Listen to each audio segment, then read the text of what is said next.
création de latrines, de points d'eau pour boire, se laver et interdiction d'entraver la distribution de nourriture.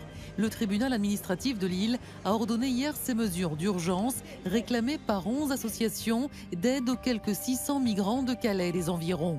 Mais la justice a rejeté une autre demande des ONG, la création d'un centre d'accueil.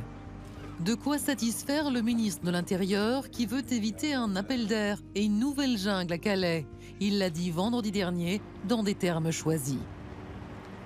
On ne veut pas laisser s'enquister progressivement un certain nombre de gens qui arriveraient ici.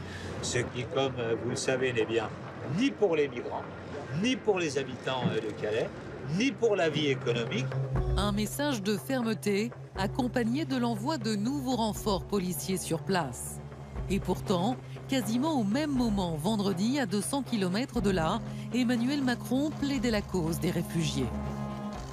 Nous devons accueillir des réfugiés car c'est notre tradition et notre honneur. Ce ne sont pas les migrants économiques, ce sont des femmes et des hommes qui fuient leur pays pour leur liberté, ou parce qu'ils sont en guerre ou pour leur choix politique.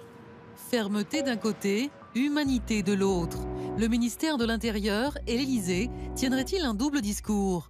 Derrière cette ambiguïté, une vraie volonté partagée, celle de réformer le droit d'asile, en réduisant drastiquement le délai d'étude des dossiers et en augmentant le nombre d'expulsions.